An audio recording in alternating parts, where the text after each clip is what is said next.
Welcome to the Rugby Obsession Deep Dive. Hey, great to be here. So imagine staring down a calendar that demands you face the All Blacks 4 times in 5 weeks. Oh, man. Yeah.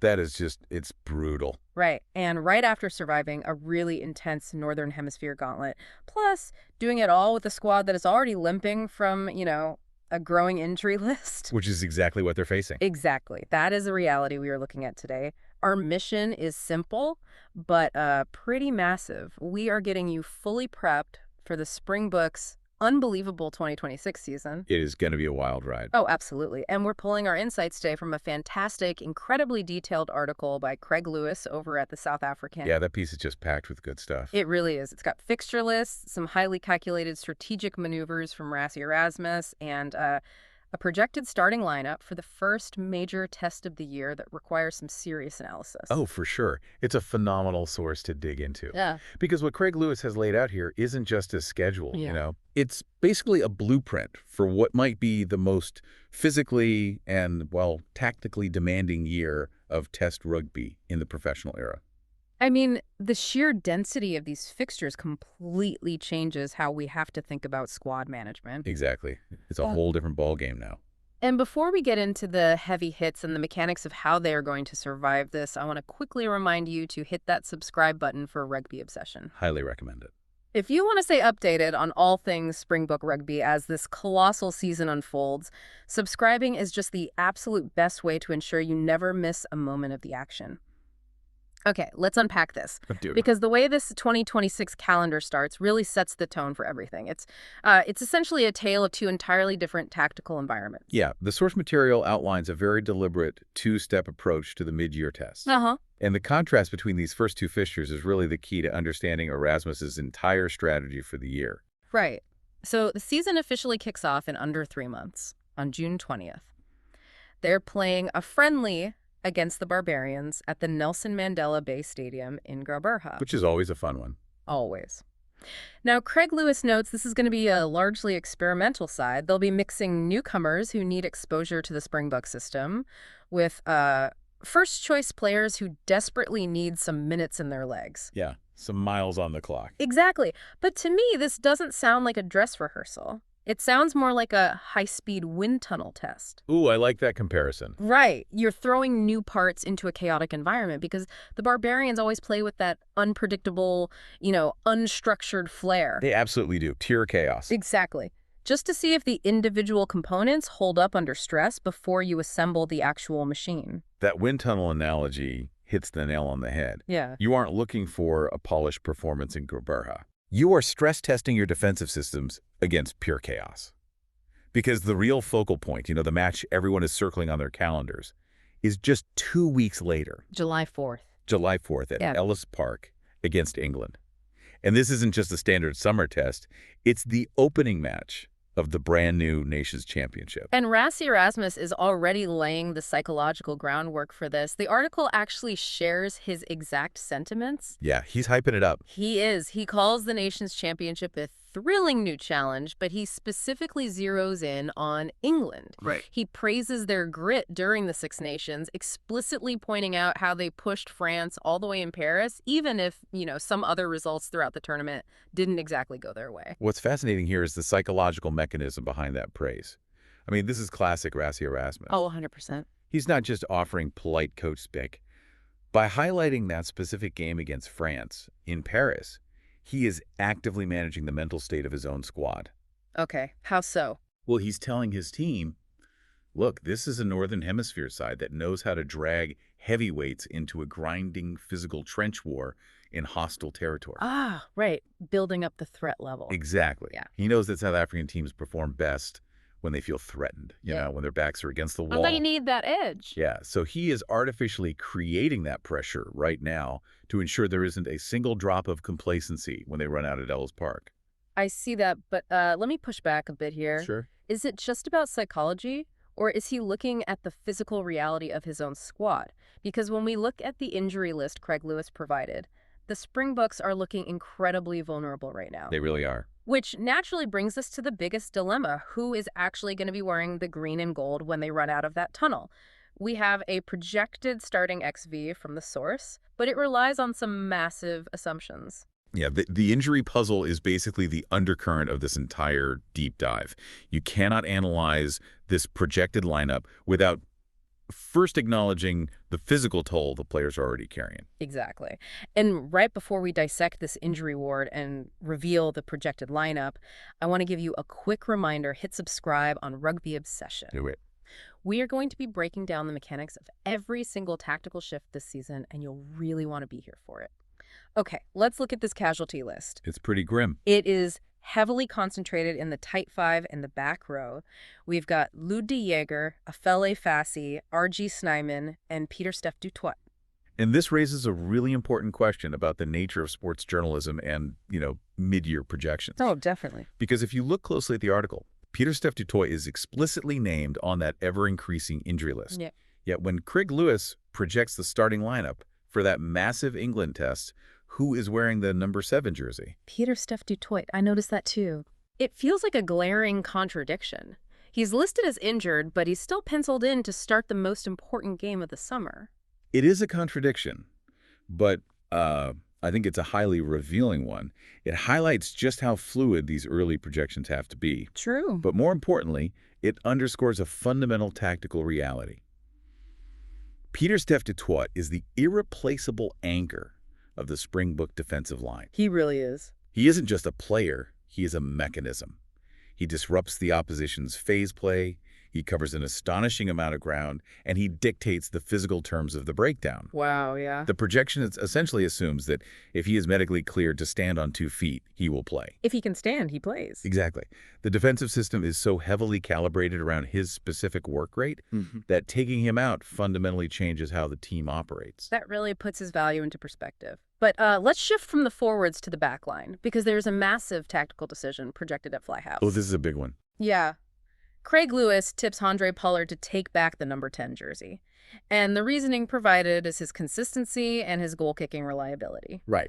But I have to challenge this logic a bit. We are moving into an era of rugby where teams are attacking from everywhere, utilizing raw, chaotic flair to break defensive lines. Yeah, the game is getting faster. It is. So is leaning on Pollard's goal-kicking consistency just an overly conservative insurance policy? Does Rassie's grand design really favor predictable reliability over dynamic attacking unpredictability? I completely understand why you'd call it an insurance policy, especially when you watch the highlight reels of some of the younger, flare-driven fly halves out there. Right, they're electric. They are. But if we break down the actual mechanics of test match rugby, Pollard's reliability isn't conservative. It's actually an aggressive weapon. Really? An aggressive weapon? Yeah. Let's look at how the nation's championship will likely play out. The margins between Tier 1 teams are razor thin. So true. Flair looks great, but scoreboard pressure dictates behavior.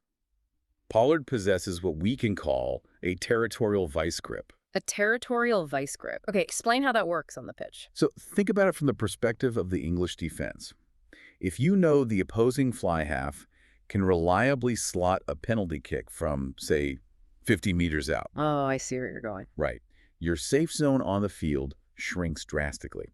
You cannot afford to commit any disciplinary errors in your own half or even on the halfway line. Because he'll punish you for it every single time. Every time. This forces the opposition to play tighter, less aggressive rugby at the breakdown. They hesitate.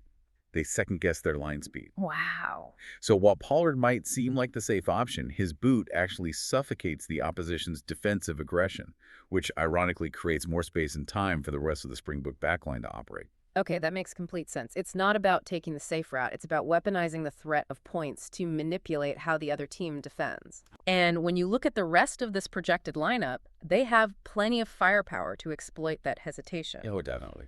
We've got Siya Kolisi commanding the squad as captain at 6. Out wide, you have the absolute electricity of Cheslin Colby and Kurtley Arendse on the wings. Lethal. And Damian Willems slotting in at 15. If Pollard buys them an extra half second of time because the defense is terrified of giving away a penalty, those guys are going to carve teams apart. Precisely. And, we haven't even touched on the bench. Oh, the bomb squad. The famous bomb squad is fully intact in this projection. You've got impact players like Quagga Smith and the incredibly dynamic Sacha Feinberg Mungamazulu just waiting in the wings. Let's talk about the mechanics of that, actually, because the bomb squad isn't just a cool nickname. No, not at all. It's a specific physiological strategy. When a team utilizes a 6-2 or 7-1 split of forwards to backs on the bench, what is actually happening to the opposition in the second half? It's all about lactic acid and line speed. By the 55th or 60th minute of a heavy test match at altitude, and remember, this England game is at Ellis Park. Which sits at roughly 1,700 meters above sea level. Exactly. Up there, the opposition's lungs are burning.